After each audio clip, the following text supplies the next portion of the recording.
This episode is brought to you by Indie Film Hustle TV, the world's first streaming service dedicated to filmmakers, screenwriters, and content creators. Learn more at indiefilmhustle.tv. I'd like to welcome to the show Edward Zwick. Thank you so much. How are you doing, my friend? I'm doing as well as can be expected given the circumstances of all of our lives. Amen, my friend. Amen. It is a weird and wacky world that we live in nowadays. And I mean, we've been locked up for a while now. And I'm sure for directors, even like your project's on hold. Can we shoot? Yeah. Can we not shoot? What's going on? There's, of course, all of that. I mean, I am also a writer, so social distancing and that kind of sheltering in place is too familiar to those of us that have to write. So I'm doing a bit of that. Yes, I'm a writer and I've been in post for 25 years, so I completely understand where you come from. So before we get started, how did you get into the business? Oh man, it's a bit of a tale. I began, working in the theater as a kid. I even began directing theater when I was about 15, and on through.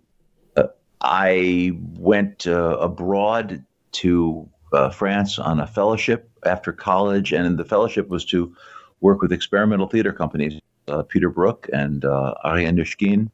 Mm-hmm. But the truth is, the whole time I had, had a desperate love affair with movies. But it was a passionate fan and a viewer. I didn't really know much about the technology. I'd never really learned exposure. I took stills, but I hadn't, I couldn't thread a Bolex or work a moviola. And so I just didn't, I thought there was somehow, forsworn because I'd spent all my time in the theater. But through an odd set of circumstances, very odd, I had worked for a magazine when I was in college called The New Republic. And while there, I had a correspondence with Woody Allen, because he was writing for The New Yorker at the time, those occasional pieces. Mm-hmm. And we had asked him if he wanted to give us some pieces as well. And he said yes. And so he was briefly published in The New Republic that year that I was there. So when I was in Paris, I had heard he was shooting there. I was walking down the street in Saint-Germain-des-Prés, and I saw him walking toward me. And I did something that I would never dare do now, particularly knowing, how shy he really was and is.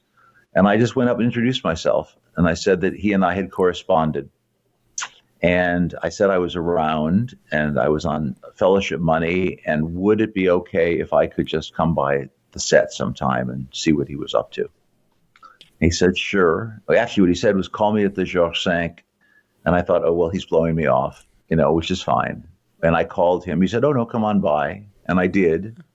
It turned out that really he was very lonely at the time. He was one of the few Americans there. And I spoke English, but I also spoke French. And within a very short time, he offered me a job to work on the movie as a PA/assistant, wow. Which I did. Right. And he actually was very kind. He took me to Hungary with him. It was a movie called Love and Death. Mm-hmm. And then that was really it, except that he was exceedingly generous. He just suffered my ridiculous questions and let me just observe. I was despised by the French crew because there I was talking to the director, which is absolutely forbidden in any kind of hierarchical thing. And yet he was quite willing to indulge me. And so that I had done something actually in college that Joe Papp had seen, and I had a sort of half-assed opportunity to go back and maybe work at the Public Theater when I got back to the United States after this year. But I decided instead that I was going to do it like so many people before me, that I was going to sort of reinvent myself in the movies. And I applied to the American Film Institute. Oh, wow. From France. And it was a very early time there. It was not it was a very small, not very known circumstance there. And I sent them reviews of plays I'd done. I sent them some things I'd written. I sent them some songs I'd written. And for some reason, I got in. And I came to Los Angeles in 1976, I think, never having been to California, not knowing anybody. I arrived, it was, about 180 degrees, and the hills were on fire.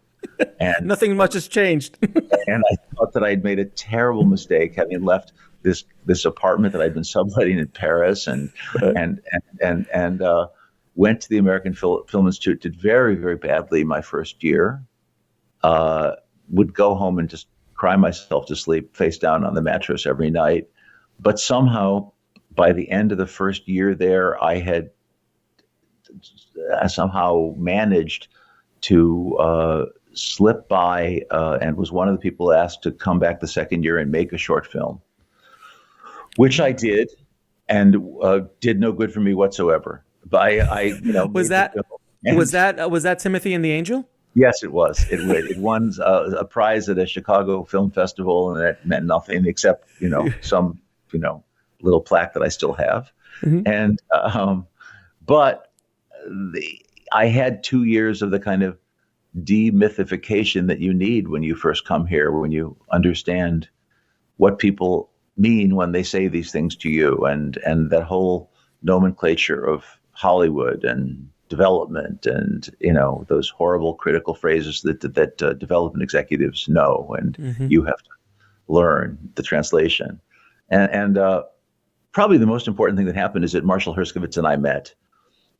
He was there also as a director, and we became friends. And more than that, I think after we left film school, because there is no, continuing education, I think we remained each other's friends, but also became each other's teachers in a way. Mm. And when finally we began to get some kind of work, and it was horrible, the other would be willing to tell the other person it was horrible, and we would try to analyze why. And that relationship began and continued day in both and informal ways. At the same time, I met a guy there named Steve Rosenblum who cut my student film, who'd never cut anything before. So we figured out that Moviola and then a Steenbeck, and mm-hmm.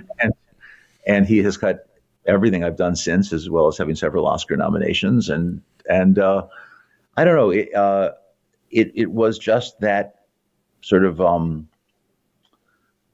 that cauldron, that very searing moment where you actually form certain relationships with people who are actually willing to tell you when you're full of shit, mm-hmm. and you admit your aspirations to each other, and that's sort of how it began.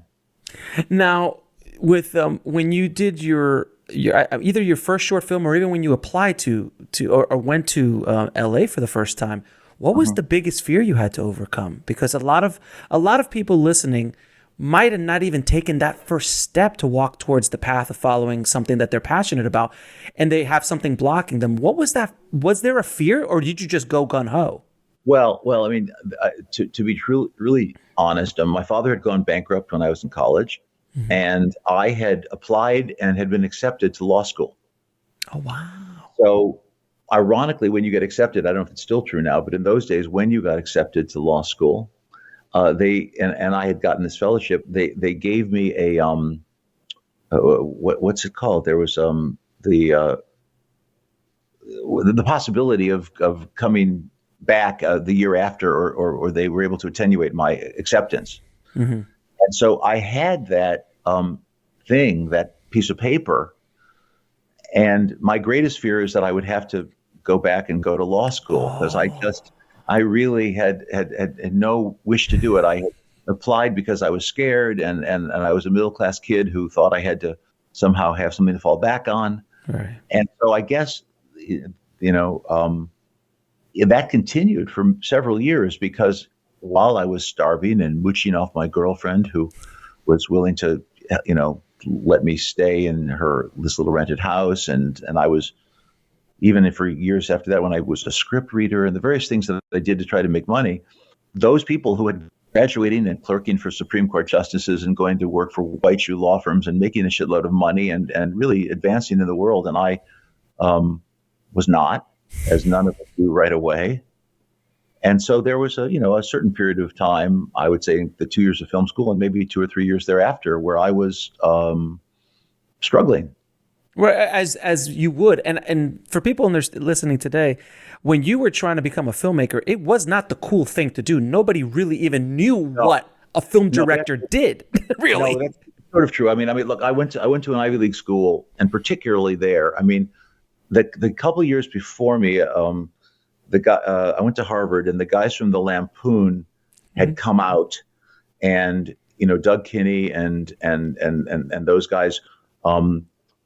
They had not yet made movies, but they were finding their way here. I seem to remember seeing Animal House like the first year that I actually was there. I don't remember Animal House, what year it was. Was it about 77? Is that a good guess? 70? Yeah, it was around. Yeah, it was like mid to late 70s. Yeah, I think. In any case, it was not an acceptable thing. There wasn't a mafia of people all from the same school who had come out here, and there had never been film courses in the school that I'd gone to. And so it was all very, very new. But when I lived in Paris, all I'd done was go to the movies. I probably should have spent a lot more time, doing the work I was supposed to have done, which is working with experimental theater companies. But the Cinémathèque was there. Henri Langlois was still the head of it. You could spend 4 francs, which was $1, and you could see 3 movies at a 6 o'clock and an 8 o'clock and a 10 o'clock show at the Cinémathèque. And it would be the Festival of Truffaut, or it would be Antonioni, or it would be Ozu or Kurosawa, and in American films too. And Paris, which few people know, is probably the best revival city in the world. Mm-hmm. So they would have a John Ford Film Festival, or they would have a Preston Sturges Festival. Oh, amazing! And that's all I would do every day. I would just go to the movies. So my point is that I was there, and I at least had a sense of what I aspired to. I didn't know how to do it. Mm-hmm. And I did the work at AFI, and I listened. And when all the fancy people would come in, tell me about their experiences, I thought I was paying attention. But then when I would try to go and do the work, it never resembled what Sidney Pollack had been talking about, or what Roman Polanski was talking about as he talked to the students. And I just wasn't getting it. And I felt despairing about that. And frankly, it wasn't for several years of just doing work that was mediocre, and until one day the penny dropped. And I can't really explain exactly why it happened, when it happened, mm-hmm.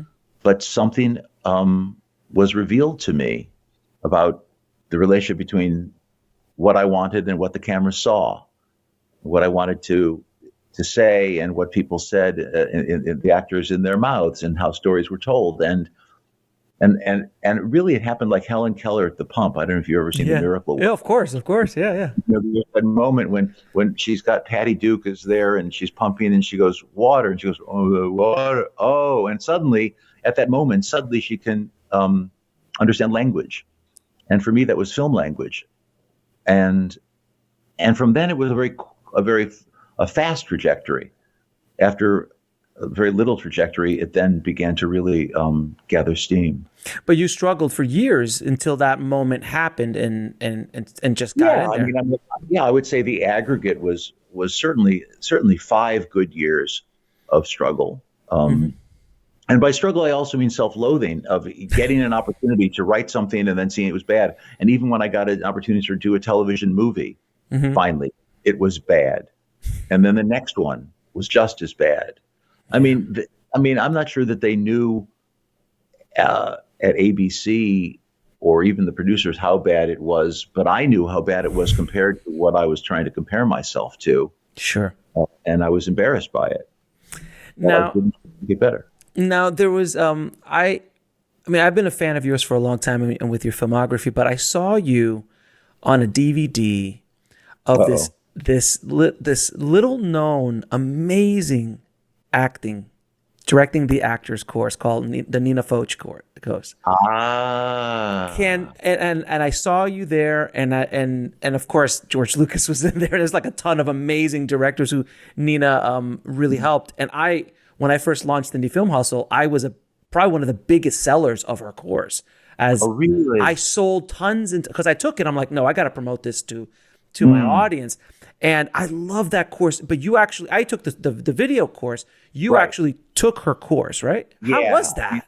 I mean, there are a few people that mark you. I mean, I was lucky enough to have several good teachers in high school and certainly one or two in college, but she just was so radical. I mean, I know a little bit about Brando's life and Kazan's life and who Stella Adler was and what effect she had on people and Sandy Meisner and Nina was a student of theirs.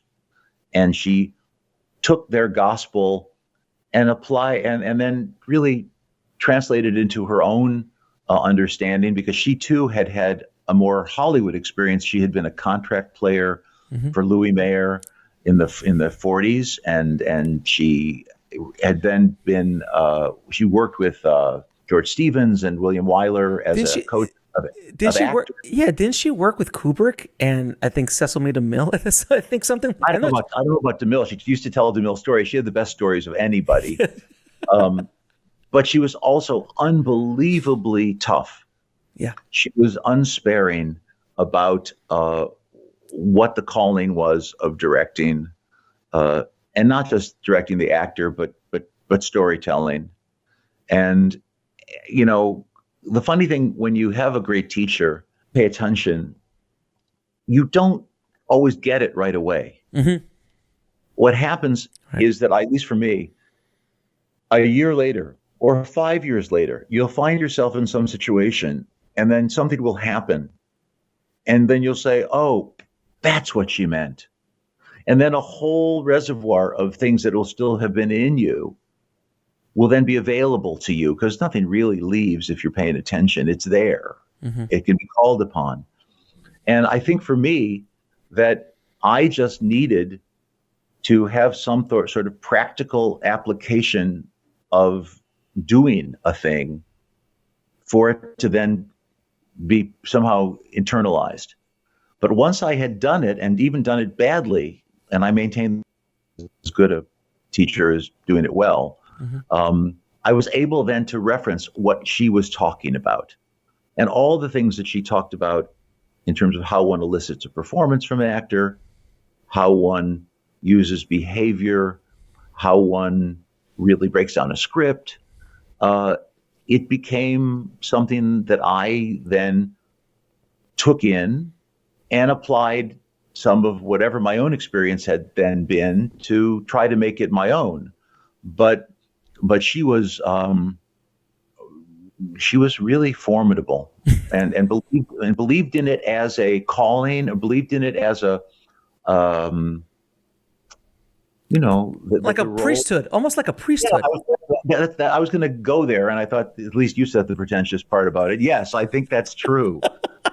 I do. And she was, she was a formidable in the DVD or in the video course that I saw. I could only imagine being in the room with her. It was amazing. Yeah. It really was. She was remarkable. Yeah, now she would really take you apart.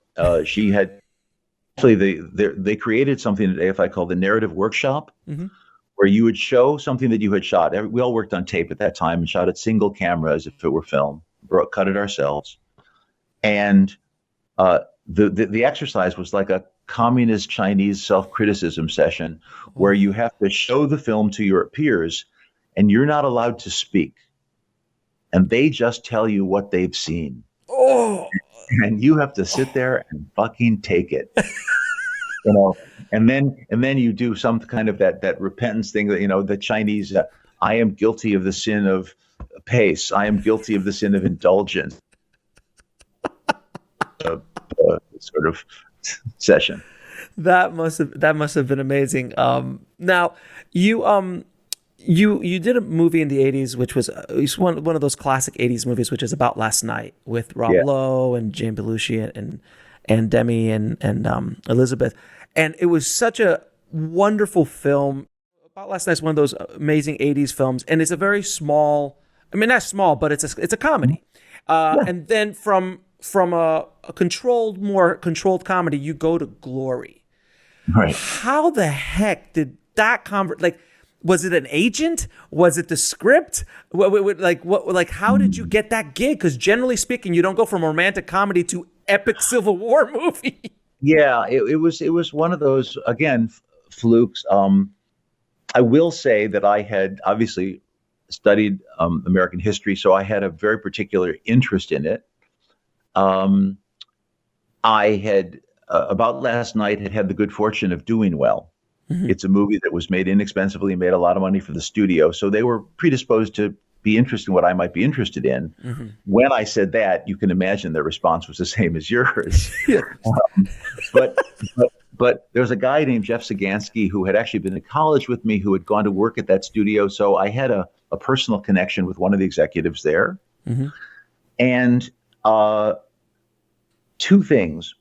They said to me, finally, as I first worked with Kevin Jarre, when they were considering doing it, I was involved with a producer named Freddie Fields, who's a very sort of legendary character for any number of reasons in Hollywood, as a producer, and then having created what is now ICM. Mm-hmm. But we found out that there was going to be a reenactment of the 125th anniversary of the Battle of Gettysburg taking place on the field with the reenactors.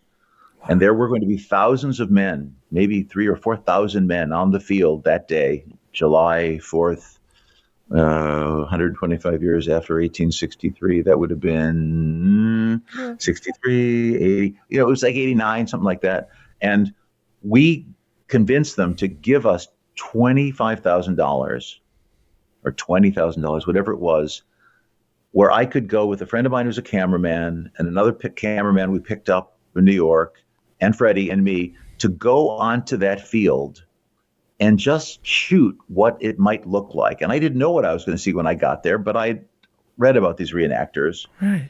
And we went there, and we had to put on the Union uniforms because they wouldn't let anybody on the field who wasn't actually in the reenactment. Mm-hmm. But there we were running around as 100 degrees in Gettysburg in this midsummer. And we shot several thousand feet of film, and I brought it back to LA. And Steve Rosenblum, who was not yet an editor, he was actually an assistant, but my close friend, we took the film, and at night in the cutting room, when he was done with his day job, we snuck in there and we cut the film together and put it to music and put together couldn't have been more than a 5 or 6 minute reel. Mm-hmm. But it was magic because the dust would come up and the horses would go through and these cannons would go off and there was no narrative. Right. But it was a sizzle. It was a sizzle. I invented the sizzle, apparently. Apparently, because I was like, this is the most amazing sizzle I've ever heard of. Exactly. And so we did that and showed it to the studio. And the one thing the studios are subject to, and this is, I think, explains the sizzle, which is, well, we're incapable of imagining it, but if you show me something that is in fact there, maybe that makes it make sense. I mean, I find the sizzle to be a little bit offensive when someone's taking my film and 10 other directors' films and saying that they've done it, or that's how it's going to be, because God help them if they could do it the same way. But that was one thing that happened. And they looked at it, they went, wow, that's pretty great. They said to me, we will make this movie for a certain budget if you can get Matthew Broderick to agree to do it. Now, Matthew Broderick at that point had done Ferris Bueller. Yeah. Not exactly the most logical choice to play in this kind of movie. Right. But that began a bit of a conversation with Matthew and some real hesitation he had about doing it and having to win him over to that idea. But the good news was they said, basically, if you could get Matthew Broderick to do it, then all the rest of those guys, those black guys, you you'll take care of that. Yes, just a couple guys, whatever, doesn't matter. Which amazing. It's an amazing story because I had known Denzel because the year before we had started 30 something and Denzel was I think he was there still doing Saint Elsewhere at the time. Right, that's right. He did Saint Elsewhere.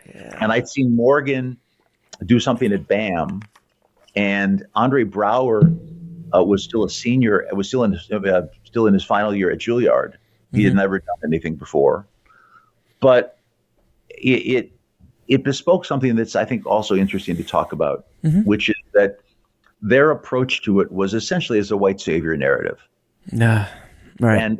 And that's what they wanted the movie to be, and therefore there was a lot of pressure put on me to really lift up that character of Shaw and talk about how he was trained and where he was born and how he got there. And there was literally about 2 reels of film, and really to put the burden of the narrative on him. And I had to write a lot of it. And in fact, as we started, I had to shoot a bunch of it. But it became abundantly clear that when I started rehearsing with the guys in the tent, with Denzel and Andre and Morgan and Jimmy, that was the story. And the minute that we shot that first scene and looked at it in dailies, or let me back up for a second. When I looked at the stuff with Matthew alone, and it looked like a kind of bad movie for television, because it was harsh and it was stilted and it was just something you'd seen before.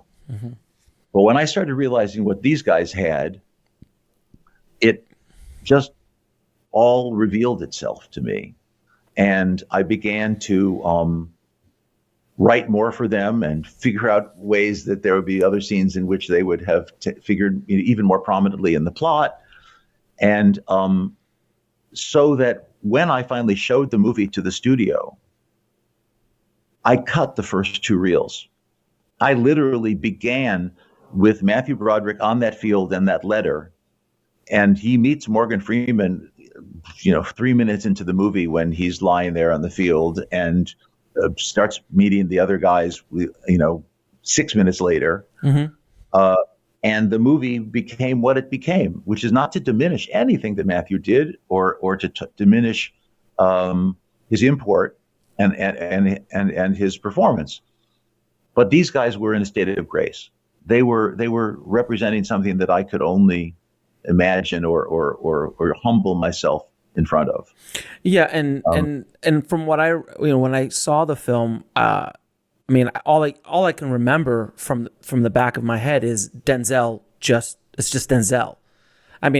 Morgan and everybody else, and Matthew was great, but it's just Denzel. You just saw he became Denzel in Glory. Like he became who he was. Began a relationship with us where we made several more movies together. But one thing I will say also, and this is how I tried to make that transition, and I think this is really important to say.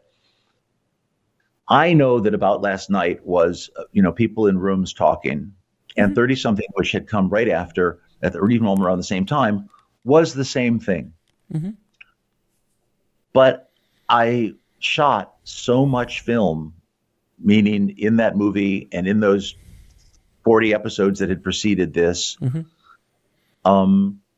like a lot of the directors that became really great directors who shot 2-reelers, George Stevens, who had shot, Max Sennett and John Ford, who had shot, crummy Westerns and all that, shooting film, cutting film, doing it, figuring out what makes a scene work, was again just about gaining a kind of felicity and a kind of chops as a jazz, trumpeter might, playing finger scales as a pianist might. And one more thing, which is I went back to some of the masters that I had so loved. And I think I watched Ron and Kagemusha and The Seven Samurai 100 times. Because what Kurosawa did with those movies, he did not have a lot of money, and we didn't have a lot of money for Glory. He showed me how to fill that frame and how to stage that in depth and how to give the impression of scale.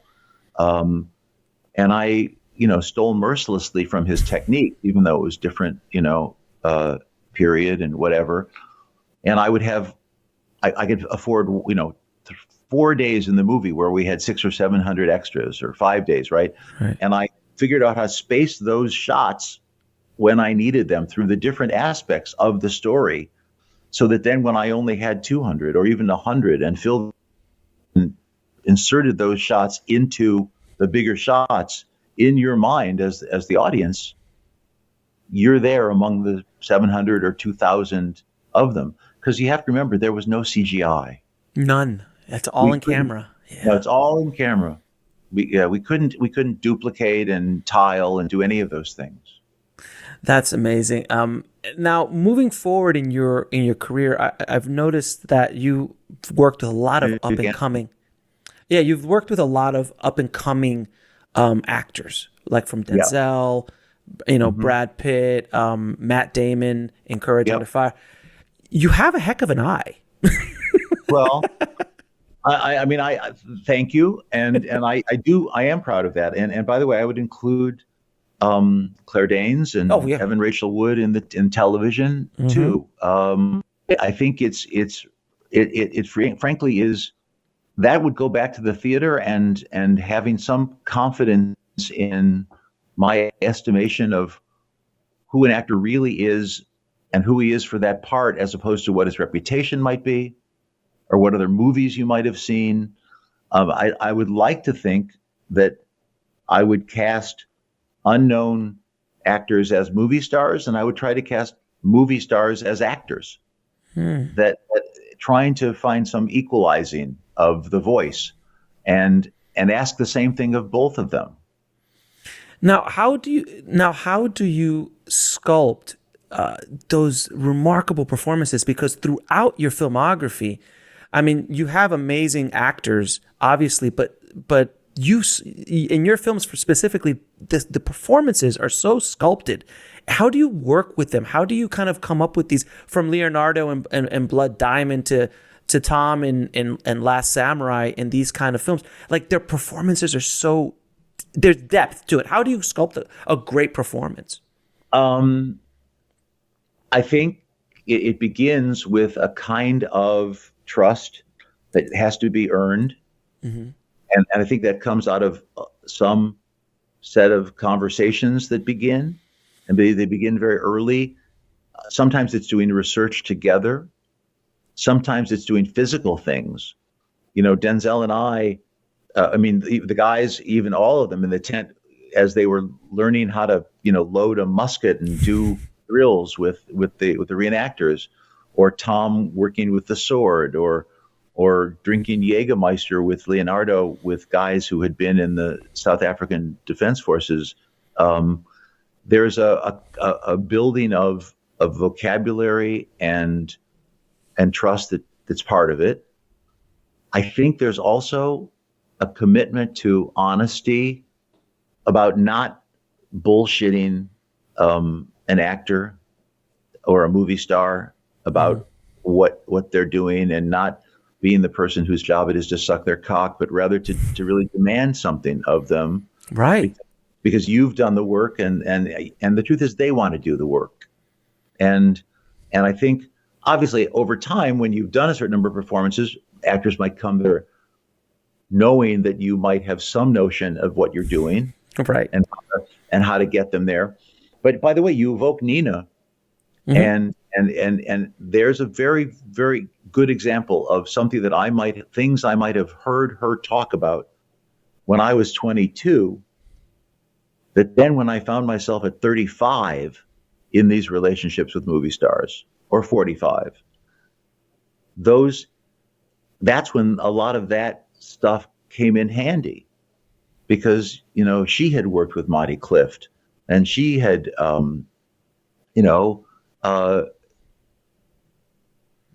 understood that actors and actresses were a very particular breed, and there are very specific kinds of issues that you could understand that they have to deal with, and you could be sensitive to those. And then one other thing, I think, And that is, maybe it's going to sound a little bit woo-woo, Mm-hmm. but I think that kind of directing that I believe, there's a certain amount of exchange that happens, a kind of my experience of the material, first, say, as a writer, or even breaking it down just as a director of someone else's work, but that as I approach it, I want to understand the nature of the experience that the actor is going through. And when I go and talk to that actor, somewhere in me, I'm also communicating to him or her what I believe the nature of that experience to be. And it might be the tone of my voice. It might be a touch on the shoulder. It might be my posture. It might just be the intensity and the sweat. I don't know what it is, but I think that there is some willingness to go deep and to understand where that actor wants to get to, and to create an ambience where that actor can be comfortable to discover something and to feel like they have the time to discover it. A lot of what you do as a director is anti-entropic, push away all the entropy of life, of noise and traffic and pressure and your watch, is to give them at least the illusion that they have a safe space, Right. in which they can create. And something that I talked a lot to Steven Soderbergh about when we worked together is creating a circumstance in which the default is truth, which is to say, the script and what you're asking the actor to do is to not make some ridiculous transition in 2 lines, is not to have to give a long expository speech for no reason, to have a costume that feels right, to have a set that feels like it's real, to not ask them not to stage things in a way as to be arbitrary for the camera, but to have let life in to that process. And as a director, however much I prep, there's no substitute for me sitting there and letting them play and experiment and discovering myself, even things I might not have known, because there is life happening in front of me. And if you can create enough of that the actor feels as if they're cheating, Right.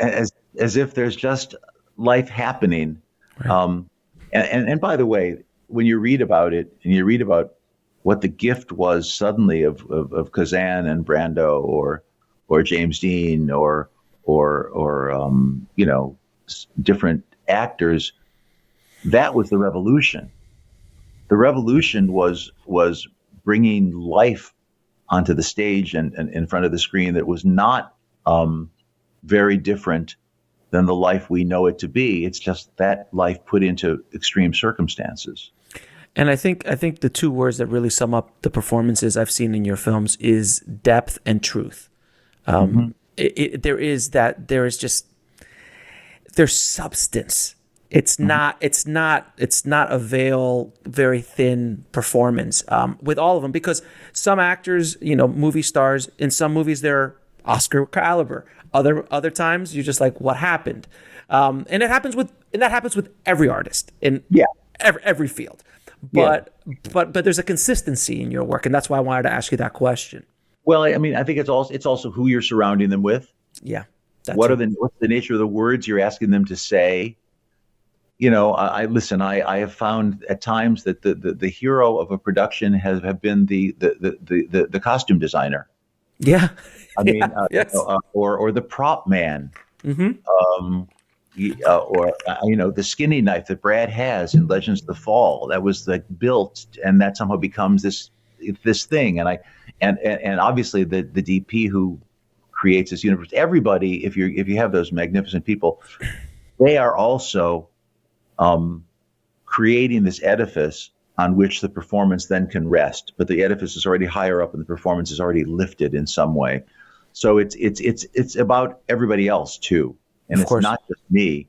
I sometimes think that it's the hair and makeup people who are in the trailer who are the first people to see the actor in the beginning of the day and the last people to see them at the end of the day, that are as instrumental in giving them that sort of confidence to go out there like on a, those umbilical lines that the guys go out on a spacewalk. Mm-hmm. They're out there with zero G, and you're back behind the camera with a cup of coffee. But they're out there, and they have to feel like they're being taken care of and supported. Now, another theme I've seen in your films is just the massive scale of many of your films. There's just so many, like very epic films, from Legends of the Fall to Last Samurai to Glory. As a director, how do you work with such a massive, not only crew, but just hundreds, if not thousands of people that might be in front of the lens sometimes? How can you, because I have when I'm directing a scene, or I'm directing a scene with 4 or 5 people in a room, and you're just trying to keep hold of 2 or 3 cameras and making sure everyone's, just trying to take the narrative. How can you even grasp that mass? I know this is going to sound a little bit fatuous, but I think it's just as hard to direct a scene with 5 people in a room as it is with 500. I think, when you have 500, it's about your canvas. What is on your palette? And in some odd way, there's more to photograph when there's 500 people out there. Right. You can juxtapose, what's that Meyerholt phrase? It can never be too close nor too far away. I mean, you have the long shot, you have the great scale thing, which then juxtaposes to a close up. You have a kind of palette that is exciting action, certainly, particularly action where there is stakes that are emotional, where you're not looking at action for its own sake, but you're actually following the story, and that action has a purpose with that story that you're telling with that individual actor or that set of actors. And part of it is a thing that I never thought I would be well suited for at all, was having a certain amount of patience. I mean, there have been days when you arrive at 5:30 in the morning, and then about 5 hours later, 6 hours later, the AD says, "Okay, that's lunch," and you haven't got a shot. Yeah. And okay, and you're getting, and now it's 3 p.m, and you're convinced that you're going to get fired and you're going to have to lose shooting days. You have to, some confidence that you're going to then accomplish when you do those things, the things that you want, that you've got the number of cameras and that you've got the right shots and you've done a shot list. I mean, I don't do shot lists of people in rooms and talking and whatever, but on those things, you damn well better have your shot list, because you're not coming back there, with 500 extras the next day. Yeah, so it's kind of like that old story of John Ford on a script, the Indians take the fort. Like, it's literally one line, but it took 2 weeks to shoot. And I'm assuming once you move that machine, to reset that machine, that's another day almost sometimes. There's so many great stories about that. I won't bore you with them. There's a great one about David Lean, and they're setting off the attack on Aqaba, without the camera, without filming the cameras, and there's what was I going to say? There was another thing that reminded me of you just have to.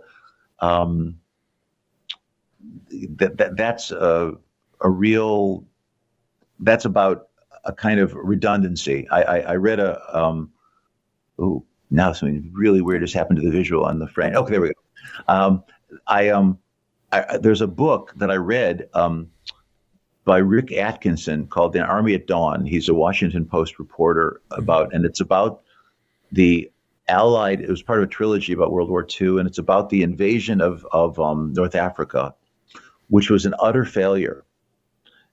And it's about all the preparations they had to do to create amphibious landings. Well, they'd never done them before. What is an amphibious landing?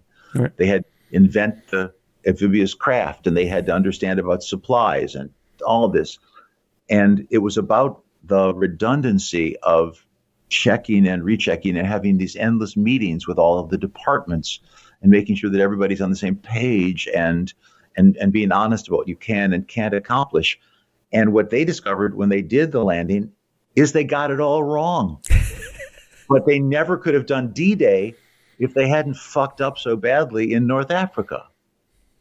And so part of it is also making really stupid mistakes, as long as you then don't make them twice. And that's pretty much filmmaking as a general statement. Yeah.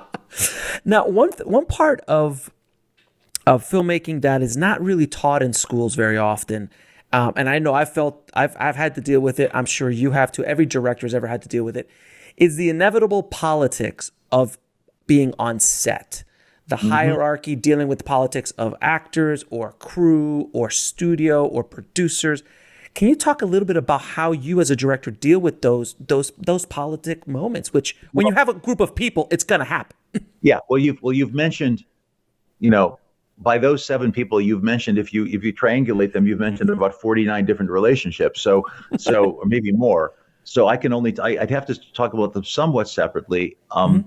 The one thing I would say is I have over time come up with a kind of an analog to what a film set is, and because it's not a startup and it's not a team, it's not a business, it's this group of people all coming together with a common goal, but the goal is ephemeral. The goal is a story.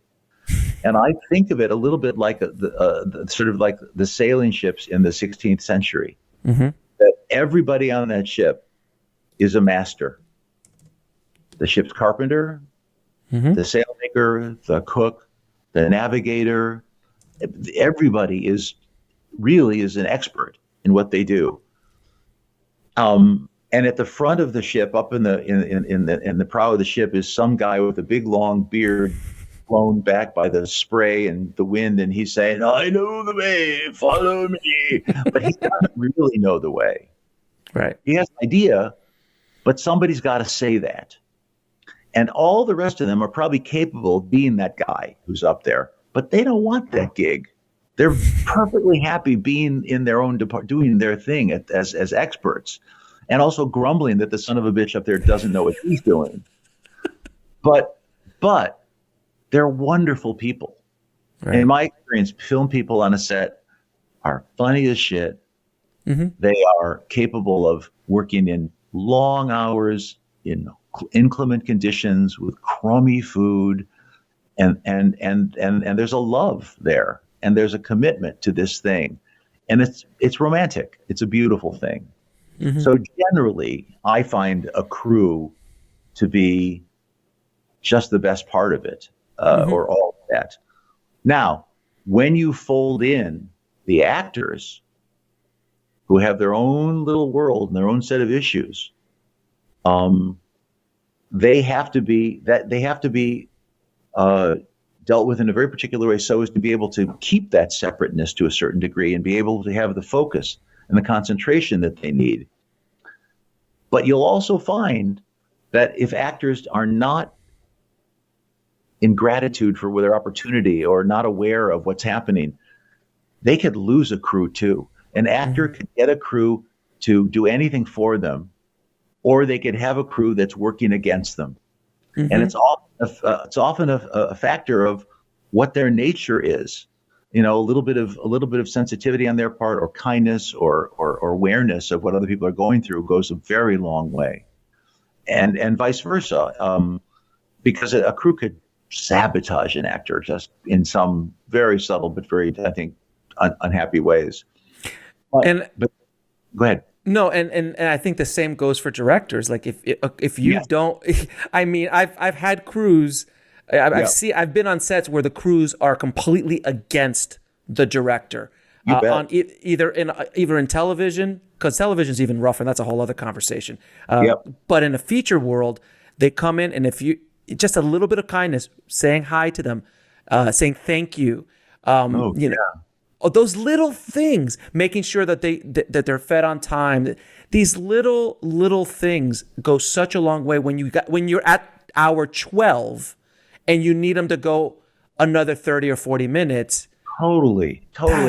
And also, I was very young when I started really directing. I mean, I was maybe 26 and I would do some of these shows at Universal. Hmm. And those guys, you know, they had been working for 35 years. They'd done thousands of hours. Right. Um, and even when I started making movies, it became very clear to me that the dolly grip, I was making my third movie. So I shot 6 hours of film and he shot 600. And when I would start to say, okay, now we're going to put the camera over. And by the time I point, he was already moving the dolly over to where the camera was going to be because he knew. So the part of it was actually surrounding myself with people who really knew much more than I did and trying to pay attention and really ask, you know, dumb questions and try to listen. Very absolutely. When you try to then factor into the executives and that whole dance, that's a whole other story about, you know, yeah. That's another podcast. That's another podcast. It really is. It really is. Now, have you ever had to deal with an unprepared or difficult actor? And if you have, what do you, as a director, if it's a star, if it's a bit player, if it's a secondary or supporting character, how do you deal with that as an actor, as a director, to keep the engine going? You know, I've dealt with actors who were too anxious to do well, and that's something you deal with. But when you deal with an actor who's not prepared, who's drinking at lunch, that's a bad scene. And I'm not sure I handled it very well. I'm not sure I even knew what to do because there's not much you can do. I suppose if you're in the position to fire someone, you can. But you also know that when you fire someone, you're also hurting yourself because they're not going to necessarily say, oh, it's fine, we'll go back and reshoot all this and we'll give you all the time back. It'll inevitably hurt you in some way. Right. I think there are two things. One, there are a lot of us, I think, who are perfectly willing to call each other out of the blue. And I won't mention names of guys who called me, but I could tell you that I have presumed to pick up the phone and call another director and say, before I work with this guy, I've heard something, just talk to me. Tell me honestly. This will never go any further. What am I looking at? What am I up against? Because that's a kind of honor among thieves. Yeah. That if they've had a bad experience, they don't want you to have a bad experience. Directors, ironically, are very supportive of each other. We may be competitive in some industry's mind as to who could do a better film, but any director who's been through it more than once or has a life in it has real compassion for their peers. Mm-hmm. So I will call people and they will call me, and so that's one failsafe to avoid that thing happening. And only once have I been forced to use an actor that I didn't want to use, that I'd heard stuff about, and it almost ruined. I think it actually did really hurt the third act of one of my movies, and I will not mention who that is. But it was bad, and I hated it, and I should have fought it harder. It was because the movie was going way over budget, and they felt they needed another star, and it was just a bad scene. So there was that. But the other thing is, if there's a way that, you know, you're not going to get a movie star to read for you. Right. But you can try to spend time with them. And even though it seems awkward, really try to talk honestly and get the measure of who that person is, because people will tell you who they are. I mean, if you really listen, anybody in life, when you meet them, mm-hmm. they want you to know who they are. And if you can get past your own anxiety or your expectations, mm-hmm. you know, I need this person to be in my movie, therefore I'm going to like him. Right. But in fact, what they're saying is crap, or what they're saying is terrifying about, you know, their entitlement or their, you know, pomposity or, you know, their ingratitude, things that really make you crazy. You end up, if you end up casting that person, then you get what you deserve. Amen. Amen. Very, very, very true. Now, in Last Samurai, which, by the way, Last Samurai is one of those movies that if it's on, it's a remote throwing kind of throw away the remote kind of movie for me. Like if it's on wherever it is in the movie, I just stop. Okay, I'm in, and I'm in. It's one of those films for me. I absolutely adore it. I also am fascinated with samurai culture and samurai history, and I have an Akira Kurosawa autograph in the it's on the wall in the back. I've got my samurai sword in the other room. I'm in. So that's why when I saw that trailer for the first time, I was amazed. There's so many things in that movie that we could talk about, but the fight sequences in that film are so wonderful and so amazing. And I know, Tom, from what I hear from other directors I've talked to who've worked with him, and also just the legend, he is a serious, committed, professional actor, and he wants to do everything himself. Yeah, so, I mean, no, I would say there is only one shot in that movie that Tom did not do, and that's when the horse that he's riding in the final charge takes a fall. Right. Because, first of all, the insurance company would never let us do that, and I would never let him do it because the guys who did it were the gypsies from Spain, from Zingaro, the great horse circus, who were the greatest riders in the world and who had trained with those horses for 4 months before then. But he wanted to do it. Oh, I'm sure. And by the way, he's riding in the charge. I'll tell you what he's in.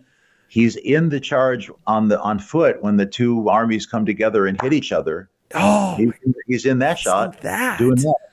But Jesus. What I remember is it was February. We didn't start shooting the movie till like September, October. So in February already, I remember he was renting a house someplace on the west side, and there was a tennis court there. And I went to go see him one night, and it was foggy, cold, and it was 9 p.m. And I remember walking down to the tennis court, and he is out there with a sword guy working out. And that's 7 months before we shot the movie. Wow. And, some of the learning Japanese. And, there was a guy named Nick Powell, very talented stunt guy who was really good with sword. But I also found that a lot of the Japanese had their own, experts, and they had shot a lot of samurai movies. and there were some guys on that field. There were 700 Japanese who came to live in New Zealand with us when we made that movie. Mm-hmm. They even created a village with our own doctors and diet and whatever. But there were guys on that field who had been in those Kurosawa movies. Jesus. So, and there are certain guys in those battles who die about 100 times. I think that they're just as good stunt people do. You just put another wig on them, get them out there again. Yeah, but I do remember that literally it was a kind of ghoulish exercise, certainly in that final battle, about saying, okay, what's another way to kill someone? Oh, how many ways are there that I could devise to kill someone? I'll tell you another interesting thing you'd probably like. There's the scene when the samurai first come out of the mist and they charge and they're on horseback and Tom on horseback. We built that's an animatronic horse. Mm-hmm. It was $1 million to build a horse that is probably only in about 28 seconds of film. How is that? That doesn't make a lot of sense ROI wise. Like, there's not a really good return on investment, or is there? I mean, seriously. Well, it does, because in the middle of this remarkable scene, you have your movie star doing things that you would never let a movie star do. Okay. A horse rearing, turning, sword, bending, twisting, and then getting T-boned by another horse and going over. I guess you're right. You're absolutely right. There's no other way to do it. And you say to yourself, okay, this whole sequence is going to be 5 minutes. And if you've got 30 seconds of that movie star doing that in the middle of it, it's probably worth it. In a movie that cost $130 million, that $1 million was well spent. Yeah. Hard to prove, but true. That's amazing. So so that sequence, that fight sequence in the back alley, the when the samurai surround Tom, and the way you shot that, and the way the timing and the slow mo, and the way he was like the images. How do you approach a scene like that? Yeah, I read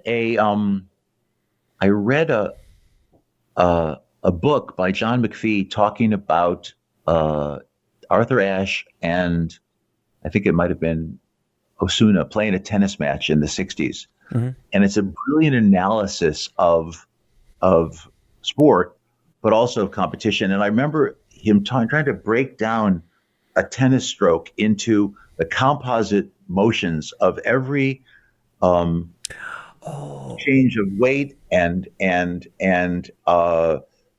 vision and timing and that what the human brain might be capable of doing and understanding all at once when you see a player in hang time twisting and reversing the ball and then going opposite alley. I mean, since, things that or I once had a cat that I slow motioned dropping the cat from higher up, upside down, and seeing the cat come and find his feet with a kind of gyro ability that he would have. So the idea was to say, how would it be possible for someone? Because, in samurai movies, when you see it, they're doing it, but it's very fast, and you're taking it on faith that that's how it would have been. But I said to myself, okay, is there a way that we could literally break it down and see it and do it in the reverse? Usually what you do in action, or at least what I've seen before with action, is some action starts and it immediately goes into slow motion. Right. And that's how it happens. And I said to myself, well, what happens if we do it and then find a way to then go backwards and almost like that he's been training. Right. That's why this makes so much sense. And when you're training, you train and you train and you train, and they try to say to you, and the whole theory of that was, which is what coaches used to say to me, if you did well, oh man, you were playing out of your mind. Yeah. If you're playing out of your mind, what does that mean?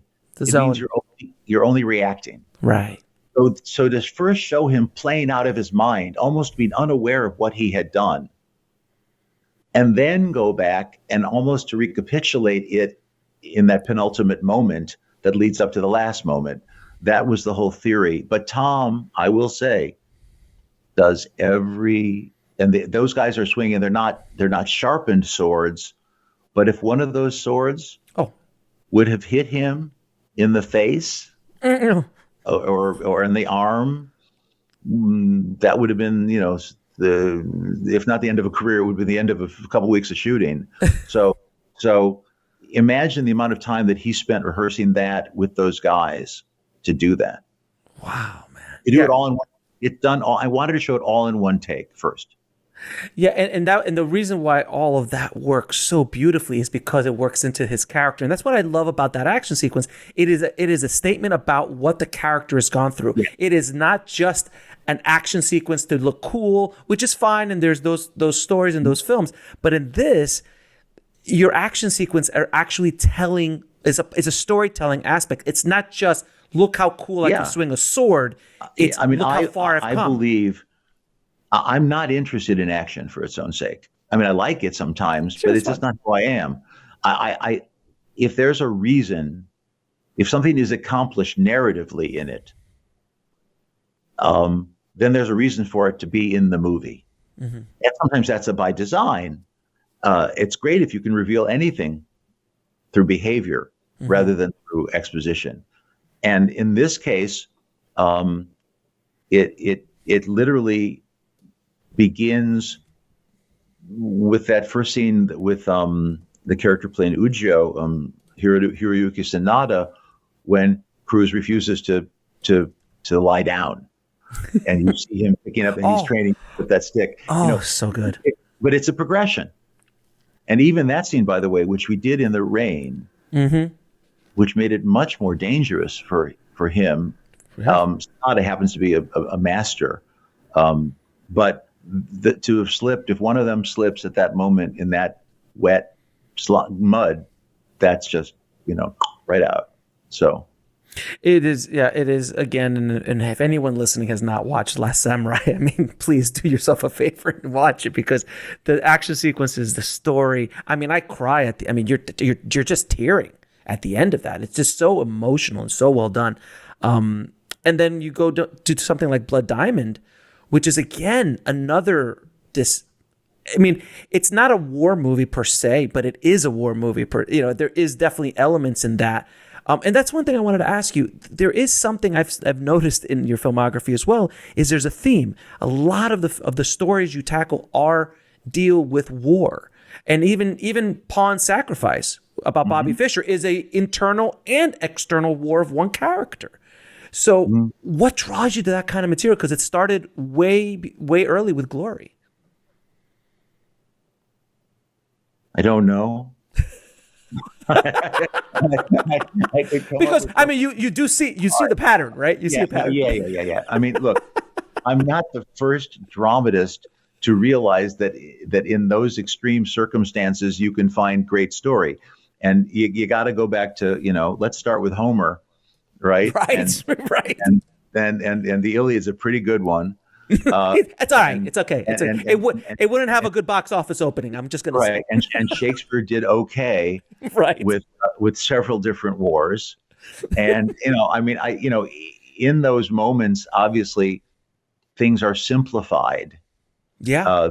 The nuance of I had done plenty of ambiguity and ambivalence when I was doing 30-something and doing little, modern, behavioral comedy. But with this, there's an opportunity to juxtapose that kind of emotionality that's at the same. It's not strange to see that at the same pitch, because that's the world that it's in. The outside, the external reality matches the internal reality there. So it doesn't seem stupid for that to be at a certain depth of intensity. Now, The Siege, which is, by the way, one of my wife's and mine favorite films, which she adores that film. She's the one thing I want to ask you there. It's an eerie omen to 9/11. Like, you did that before 9/11. How did you come up with that story? Because I mean, I imagine when you experience 9/11, you're like, oh my God. I mean, it's Well, obviously that certainly was a. But comparing it to your story and to your film, you're like, oh my God, this is wow. Well, I would say, two things. One is that I was reading a lot about Europe and what Europe was going through with terrorism, and I have a number of friends who went into government and whom I could talk to about what they anticipated.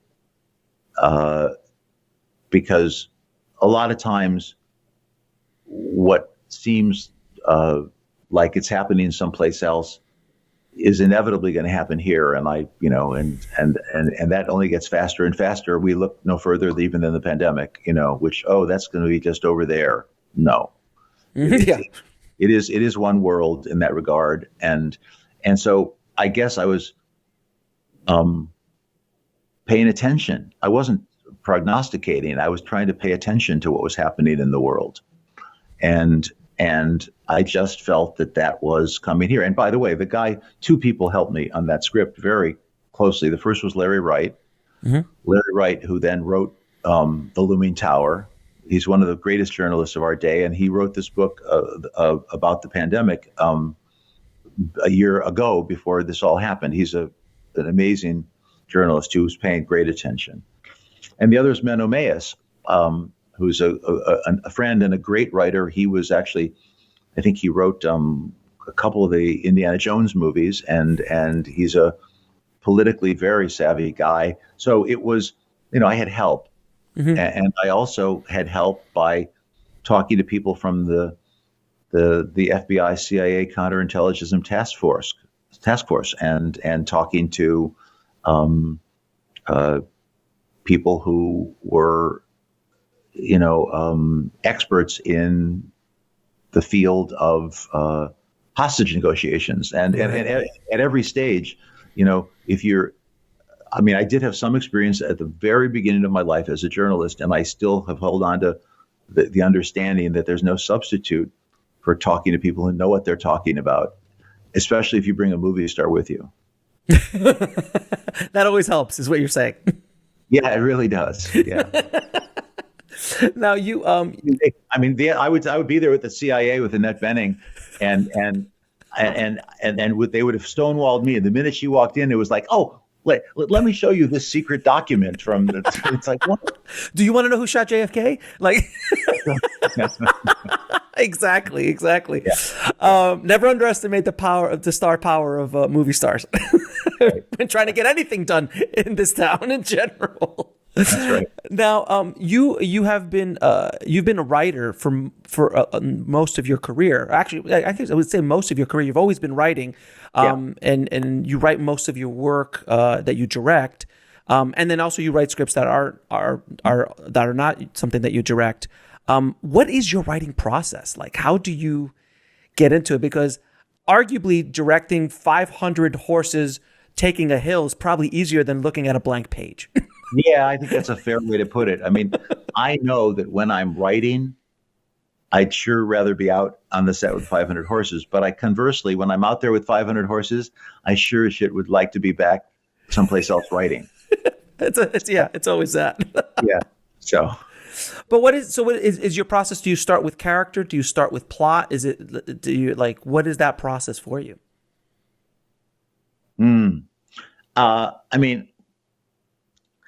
I do believe. Sometimes there are simple things. I know when I started writing Blood Diamond, Chuck Levitt had written a very interesting script that really didn't have much to do with what we were doing, but it was set in the time of, the Conflict Diamond, moment, and but I kept thinking about what the story would be, and I was reading a lot of books and reading a lot of articles and talking to people, whatever, and I came up with a phrase, and the phrase was, "The child is the diamond." And I typed that, and I put that on on a Post-it note. And if you think about it, the Solomon Vandy character is looking for his son. Leo is looking for the stone. Jenny Connolly is looking for the story. And somehow the idea that they each had these goals started it all spinning in my mind as to how one could. It's sort of a John Huston sort of plot, really, where these different people have these different agendas and they come together and apart. That's conceptual, and part of it is conceptual, I think. Certainly for Samurai, I know Marshall and I, and John Logan, because John Logan and I did the first drafts together. The idea that a man would end up turning against everything that he has been trained to do and believe in and fighting to the death for it, right, is a concept. Yes. How does that man get from that place to that place? And then we talked a lot about samurai culture. We talked a lot about Zen. So that's part of it. But the other part, I know is going to sounds kind of hokey, but what's a movie that I really want to see that nobody else is making? Okay. Can I entertain myself? Can I give myself the experience of doing this movie? Because while you write a movie, you are living it. And in fact, maybe the best performance of it is the one that nobody sees. It's the one that only you have been able to imagine and see in your mind. Because it's inevitably going to be reduced by compromise of money and time and performances. Sure. Right. But how can I? Is there any way that I can, just sort of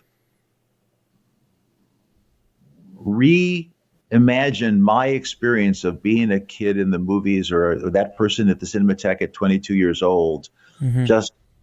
just being, hypnotized by a thing that really interests me. Fair enough. And that leads me to the next question. What drives you as a storyteller? I mean, look, you early in this conversation, you used the word calling, Yes. right? So I'll throw it back at you, and I'll say, I think that there is purpose, and I think there is value in trying to hold a mirror up to our society. I think the storyteller had a role in the primordial cave trying to explain to everybody why that saber-toothed tiger came and took that child away that day, or what that eclipse meant. That we've had a role, and it may be just to make people laugh, and it may be to deal with their fears, or it may be even to explain their own ambivalences, or to give them language for something that they don't have. But there is something of a ministry in it. Mm-hmm. And I do think that the reason that certain movies are memorable and others are forgettable is that the movies that are memorable somehow dig into those personal secrets and internal workings of the mind and of the heart that people want to explore, and they want a cathartic. Mm-hmm. I mean, and when we weep in movies, we are weeping for ourselves. We are weeping for those characters, but we're weeping for the parts of ourselves that identify with those people in that moment, that have something of them, or have experienced something, or will experience. I had a conversation with James Newton Howard yesterday, who is some wonderful composer with whom I've done several films, and he said, people say they make movies because they want to explore something they've experienced. He said, I write music to experience something that I've never felt. Right.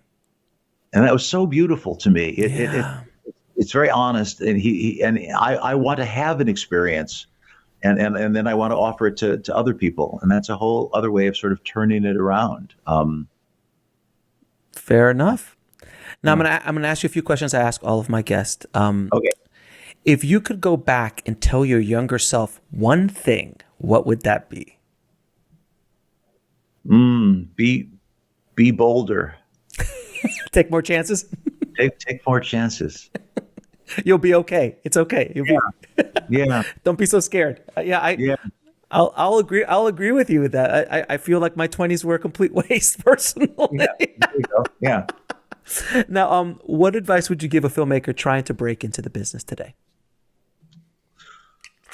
Well, I mean, it's kind of remarkable in that, with a consumer HD camera and Avid for Mac, and you could make, anybody can make movies now. I mean, I saw you actually had Sean Baker on your show once before. Yeah. And his first movie, and even his second. I mean, I think that it's not nearly so much about technology as it is actually coming to understand why you have any notion of telling a story. What is it? I've never. Yes, there's a whole world of people that make movies because that's cool and that's a comic book, and sure, God bless them, and it's fine. It's just not my jam.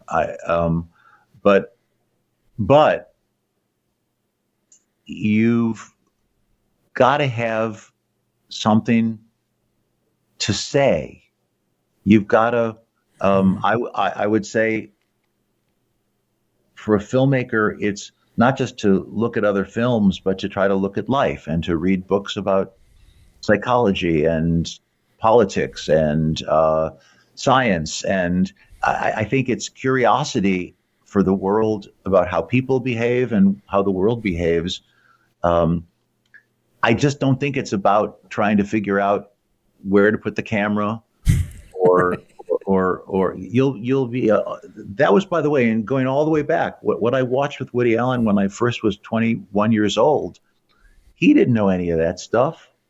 There were people. I realized he was a writer who had something he wanted to say, and some of it was funny and some of it was emotional. But he had people who could help him learn that, and he learned it, and I learned it too.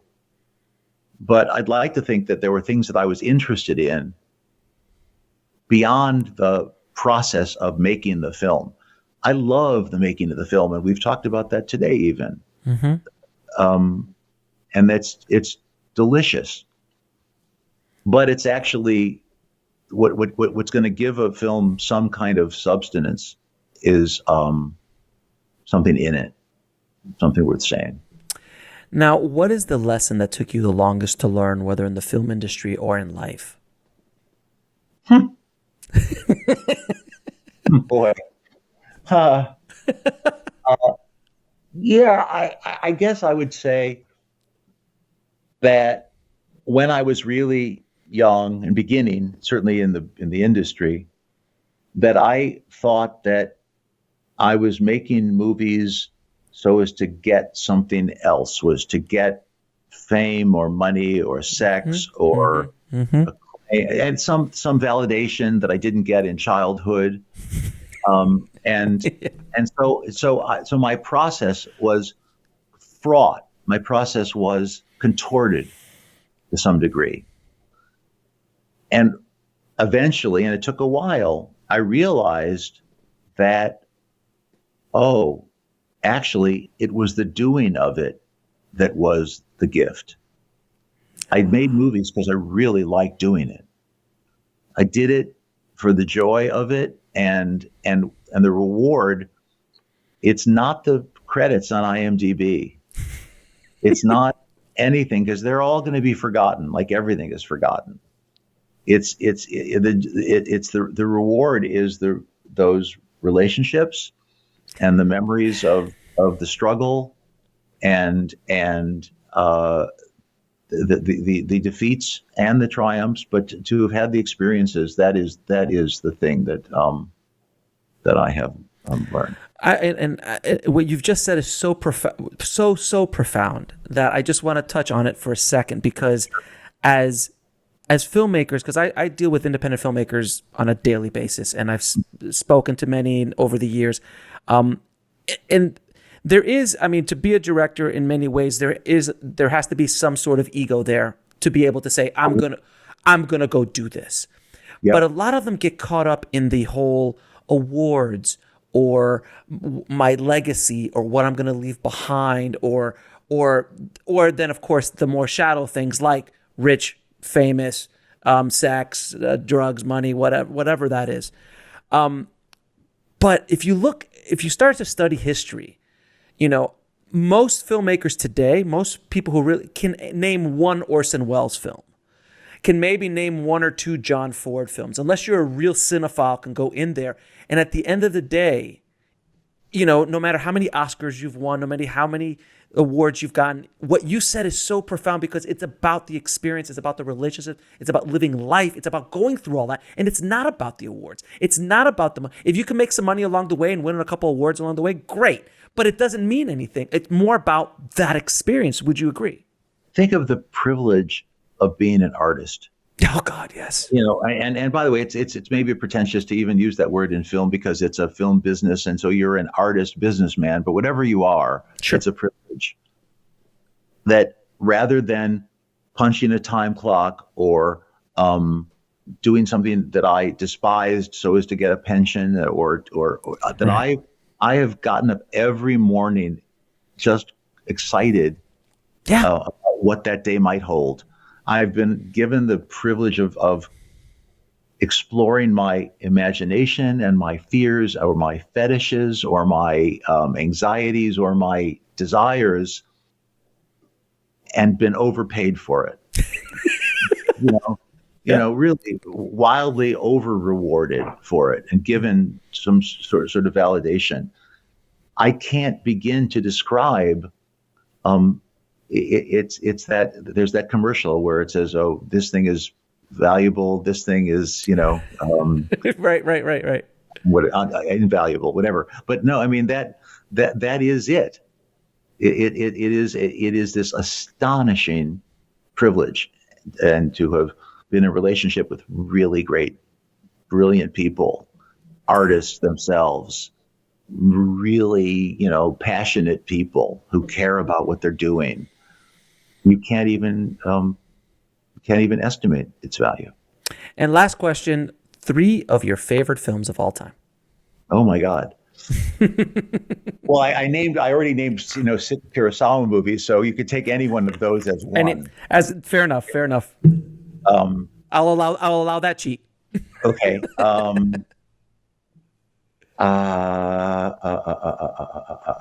I guess I have this movie that I really love.